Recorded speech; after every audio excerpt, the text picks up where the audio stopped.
avant que la vidéo commence ou après la vidéo, si tu as apprécié, d'accord, tu sors ta main du froc et tu mets un petit pouce bleu pour le référencement. Ou bien un commentaire, tu peux même m'insulter, dire que je suis un gros fils de parce que ça fait du référencement et ça fait toujours plaisir. Donc voilà, mettez ce que vous voulez dans les commentaires, bonne vidéo. Aujourd'hui dans le Bitcoin, qu'est-ce qui se passe?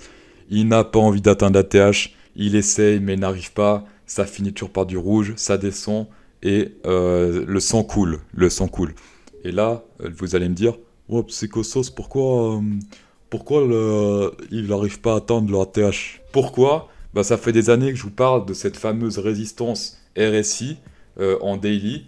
Là, je suis en 12 heures, mais en daily, elle est aussi valable. Que personne regarde, mais qu'il est très important de regarder. Regardez ici. Si on prend cette résistance-là, hop, ça c'est le RSI, hein, si jamais. Ça c'est le RSI en bas, la petite barre de couleur, là, verte et rouge, c'est à ignorer, c'est le MA. Enfin voilà. Là, qu'est-ce qui se passe? Regardez bien, il a rebondi 2 fois sur la résistance et il n'arrive pas à la dépasser. J'avais dit, je crois, il y a déjà une semaine maintenant, qu'il y a des faibles chances qu'on atteigne ce stade-là, donc le ATH, sans avoir fait une correction. Donc là, il y a eu des petites corrections, ça monte, ça descend. Mais comme j'ai dit hier, il n'arrive pas à se décider dans le sens où normalement quand il y a une vraie correction, c'est que ça coule là. Là ici on voit clairement et il a pris ses décisions et descend là aussi, ça coule beaucoup. Ici ça descend, ça monte, ça descend. Ça c'est plutôt, je dirais, bull, parce que là ce qu'il fait théoriquement en daily, c'est ce qu'on appelle un bull flag. En 3 vagues, un bull flag c'est quoi? Ça monte, 1, 2, 3 et ça monte. Voilà. Et là qu'est-ce qu'il fait? Il descend une fois, 1, 2, 3, il descend, et théoriquement après il devrait monter. Ça c'est les bull flags. Après c'est pas toujours confirmé, voilà, là je vous dis juste qu'il y a des chances qu'il fasse des bull flags. Deuxième point positif, il rebondit sur le MA21. Le MA21 c'est quoi? C'est ce petit trait là qui ressemble à rien, le truc bleu là. Donc ça c'est le MA21, Moving Average en anglais, voilà. Qu'est-ce qu'il fait ici? Bah, c'est très intéressant parce qu'il rebondit en daily. En 12 heures aussi, regardez, il rebondit toujours là-dessus. Donc c'est presque intéressant d'acheter quand il touche le MA. En général, quand il le pète, c'est que ça va couler après, hein. Ici, des fois, il le perce et après il remonte direct. Donc ça, c'est vraiment des pièces. C'est pour ça il faut pas seulement trader sur le MA 21 parce que ceux qui font ça, bah, ils sont piégés. Les MA 21 marchent bien avec le 3 heures aussi. Là, hop, hop, hop. Donc c'est quelque chose que je vous conseille d'activer, MA21. Vous mettez ici, hop, MA, moyenne mobile, je crois que c'est ça, hein, et puis vous mettez 21. Très intéressant. Ici en 1 heure, alors en 1 heure, qu'est-ce qu'on a? On a une petite divergence. Petite divergence ici. Ça monte.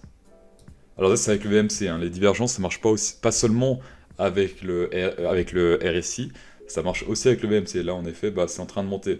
Après est-ce que c'est aussi puissant? Je ne sais pas, en tout cas il n'y a pas de divergence en RSI, mais je ne fais pas confiance, hein. Je pense pas que là on va moon direct, sauf si vraiment il y a quelque chose qui va se passer d'incroyable.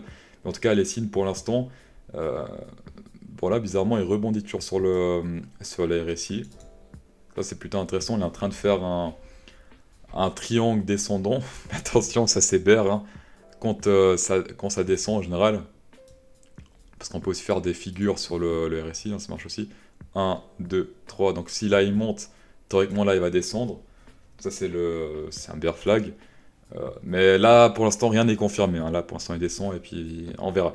En tout cas, des signaux, comme je vous ai dit hier, parce que hier il y avait un signal très clair qui était la divergence ici en 2 heures. Voilà. Comme quoi je raconte pas des conneries. Là il descend, hein. J'ai fait que ça monte, mais en vrai ça descend. Hop, et là ça monte. Même sur le RSI. Et je vous ai dit la première target, c'était ici. Il a atteint, après je dis moon. Donc après bah, il a monté quand même pas mal, ligne droite. Jusqu'à la prochaine résistance, donc c'est vers ici, je crois que c'est une résistance daily. Si on regarde ici, ouais, c'est plus ou moins là où il y a tous les daily qui s'arrêtent, hein. C'est là où ça stagne. Donc voilà, c'est ici que ça s'est arrêté. Mais en tout cas, la première target a été atteinte, on s'est fait de masse thune, d'accord? Les divergences RSI sur du 2 heures, sur du 3 heures, moi je fais toujours de l'effet de levier parce que c'est là où on se fait de la thune. Là, c'est clairement une bonne affaire, en tout cas, c'est une bonne affaire à faire ici. Il y avait, je crois, combien de pourcents? Moi, j'étais rentré ici. Combien de pourcents on s'est fait? Hop, j'étais rentré vers ici et j'étais sorti vers là, je crois. Donc 2,43, j'ai fait du x10, donc j'ai fait un beau bénéfice, j'espère que vous aussi. Et félicitations à tous ceux qui ont réussi à faire ce bénéfice.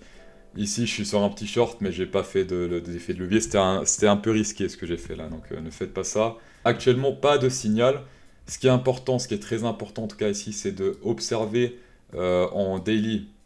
En observant daily ici ce qui va se passer. Pour l'instant, on va favoriser les signaux bear, parce qu'il y a beaucoup plus de risques que ça descende actuellement, puisqu'il a rebondi 2 fois. Il a rebondi 2 fois ici, confirmé. Alors, confirmé. Pas forcément. Si il finit dans 6 heures, il le finit genre en mode au-dessus, donc au-dessus de 59 000, ce qui m'étonnerait, mais bon, on sait jamais avec le Bitcoin. Théoriquement, il y aura encore de l'espoir, mais là, s'il finit comme ça sent pas très bon, les gens. Ça sent pas très bon. Donc voilà, reste à voir. On va bien observer ce RSI en daily, même en 12 heures peut-être. Hein. En 12 heures, je crois qu'il y a aussi des trucs intéressants. Hop, en 12 heures aussi. Voilà.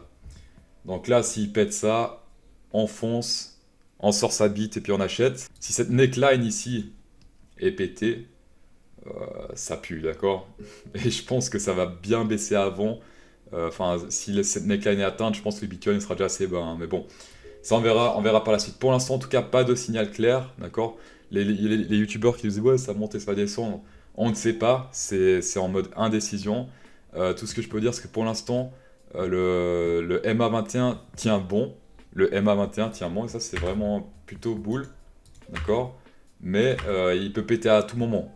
D'accord? Ici, il a tenu bon, là, hop, si on regarde bien. Là, il a tenu bon, et après, bim, ça descend. Et de toute façon, si on veut une remontée, là, actuellement, on a envie d'un W en 4 heures, parce que là, c'est plus assez stable. On veut un W, donc là, en 4 heures, oui, il en a fait un, mais maintenant, il a retesté le bas. Donc peut-être avec un peu de chance, ce qu'il va faire, c'est le fameux gros W avec 2 W, donc il va faire un truc comme ça. Et là, s'il monte, bah, en fonce, d'accord?